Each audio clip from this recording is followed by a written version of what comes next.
45, a KY3 investigation this morning into confidential settlements between police departments and citizens who have accused officers of wrongdoing. We started looking at this issue after learning about two confidential settlements by the Branson Police Department. Both involved the same officer in 2011. And I found that officer holds a valid police license to this day.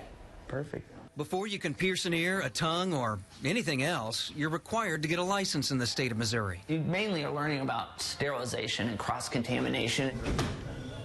It's a profession. Barbers like Clint McLemore need a license too. You can lose your license for major gross negligence. What's the hurry this morning? And police officers carry and can also lose a license in Missouri. All right, Bill, why don't you go step out of the car? Events like this one can trigger a review of a police officer's license. What? On your stomach, yeah! Handicapped, by God.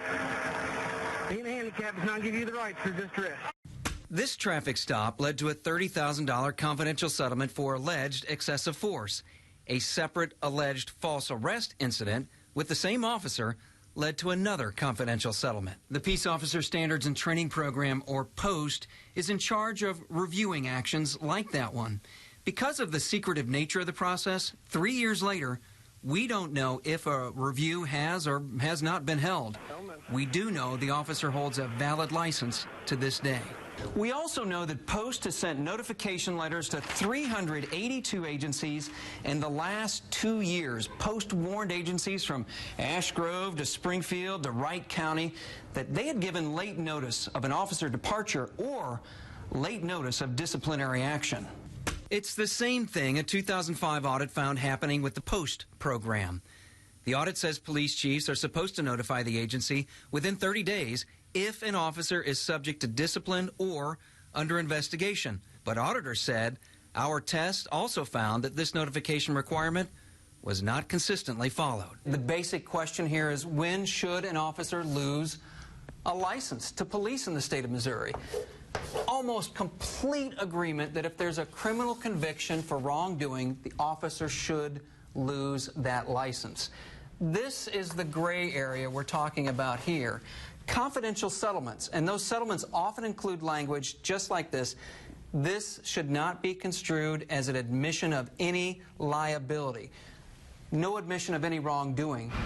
We recently traveled to St. Louis University and sat down with two of the men who push for Missouri law to require police officers to be licensed.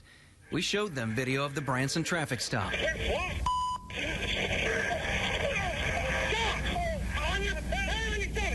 On the left, Clarence Harmon, former St. Louis mayor and police chief. Just issue him the summons and be gone.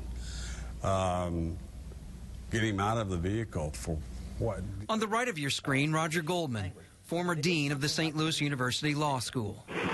Both believe this is the type of incident that should be reported to the commission that reviews police licenses. If there's reasonable suspicion of a decertifiable conduct, you've got to tell the post. I think there ought not to be confidential settlements. It needs to be discussed before the public. What happened here? Why did we pay?